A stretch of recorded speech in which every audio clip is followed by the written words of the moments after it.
To put it another way, we want to give people superpowers. So it's not just that we're restoring your previous brain functionality.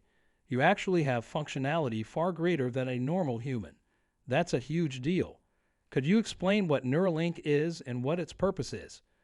We implant a chip in your brain to control your thoughts. Okay, all right. Worry's not a levy there. You go jump right in, step right up. Who wants one now? So you'll be able to see Neuralink coming from a very long distance, because any device that you implant in a human has to pass a lot of tests and move very slowly. You only do a few people at a time, and then you go to great lengths to prove safety. You have to get FDA approvals, like we're not trying to avoid any regulatory approvals. We're doing everything we know by the book and maximum. And in fact, we're going far beyond what the FDA requires from a safety standpoint. Welcome back to the channel, Stu. We're getting into some very futuristic stuff today, people. Recent developments in Neuralink under human testing, yes, you read correctly. We're discussing brain chips, Elon Musk, and what could be the beginning of a new era in human-computer interaction, so buckle up as we examine how these cutting-edge technologies are not only changing lives, but could also potentially reshape our future interactions with the world around us. But first, make sure to show your support by liking this video and subscribing to Tesla Stock News. Let's start with a big update from Elon Musk. Neuralink's much-anticipated second human trial was scheduled to begin in just 2 weeks, but here's where things take a turn for the worse. One of the patients scheduled for the trial has chosen to withdraw. Now, this isn't just a minor setback. It raises a few crucial questions. First of all, there are a number of reasons why someone would choose to withdraw from such a groundbreaking trial, especially at the 11th hour. Some may argue that the reality of being a part of such a high-stakes experiment started to weigh heavily on their shoulders, or perhaps it's the potential risks involved. After all, taking part in cutting-edge medical trials isn't without its risks, and as much as the rewards can be life-changing, the risks can be intimidating. This raises questions about how transparent the participants are informed about these risks, and whether there are any ethical considerations that warrant further consideration, particularly when it comes to groundbreaking technology that is literally breaking into our brains.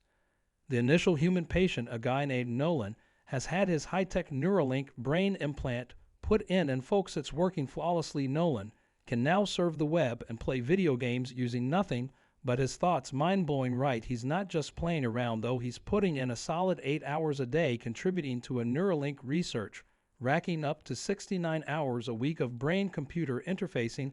That's dedication, 69 hours a week. That's more than my work week. And there are people struggling with just their phone's touchscreen.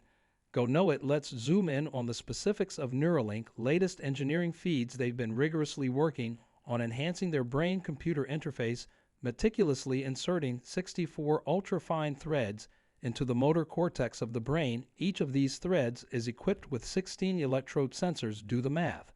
And that adds up to a staggering 124 electrodes actively engaging with the brain's neural network. Picture this over 000 minuscule connections, each one tapping into the electrical symphony that governs our thoughts, movements, and sensations.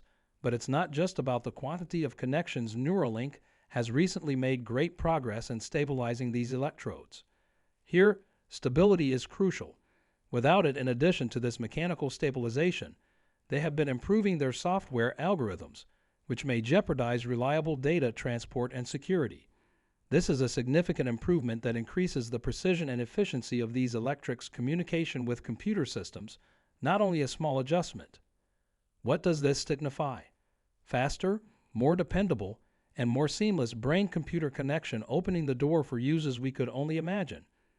Imagine controlling devices seamlessly with your thoughts, or communicating without having to speak a word. That's crazy, and the initial devices will really just be pretty basic. They'll be about restoring functionality to people who've lost their connection between their brain and their body. So you can imagine, like, if, say, Stephen Hawking could talk or communicate as fast as somebody with a fully functioning body image, that would be amazing. So that's like what we're trying to do. That's our first application, is to restore functionality to quadriplegic chick and people who have, just for whatever reason, I'll no longer have a connection between or a limited connection between their brain and their body, and then the second application would be restoration of eyesight.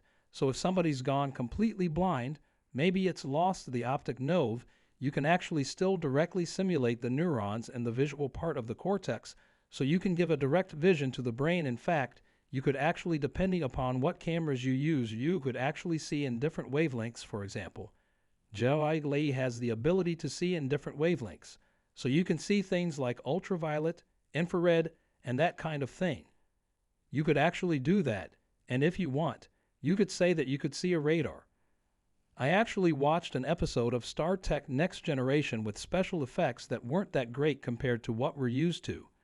Neuralink is more than simply bright. This isn't science fiction.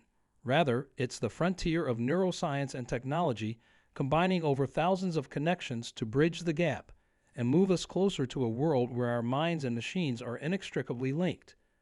Most Wi-Fi can't even handle 10 devices without lagging, so you can imagine how much more technological this is going to get. Neuralink encountered a few problems with their electro threads retracting. They have identified two culprits: air pockets between the brain and skull, as well as the brain's own movements.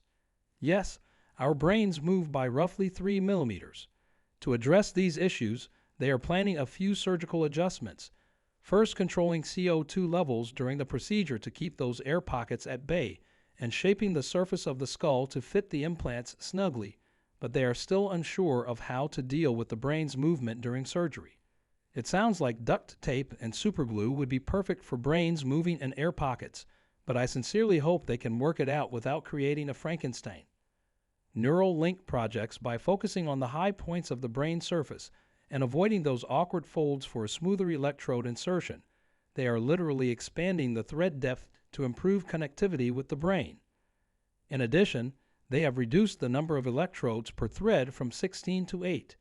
The explanation for why it enhances neuronal access people are making it seem like brain landscaping. Avoid the folds and focus on the high points. But in reality, less is more. The next thing you know, sprinkler systems will be installed up there. Now, fasten your seatbelts and keep your hats on, because Neural is not only advancing its technology, but also pushing the bandwidth between computers and the human brain to an incredible 3,000 information channels. Imagine this in your mind. Neuralink's goals go far beyond simply making it faster for us to enter commands into computers or retrieve information. They're aiming to address some of the most difficult medical conditions, like blindness. Your mental commands are flying at breakneck speeds to interface with technology, and we're not just talking about quick, we're talking instantaneous. This isn't just an upgrade, though. It's a complete overhaul of how we might interact with machines next week. Imagine a future in which technology could provide a fresh perspective to people who have lost it or may never have had it. This is where science fiction starts to meld with scientific reality. And for those of you who follow Elon Musk's ventures, an exciting turning point is approaching. Neuralink wants to use what they refer to as digital telepathy to integrate with Tesla's humanoid robots.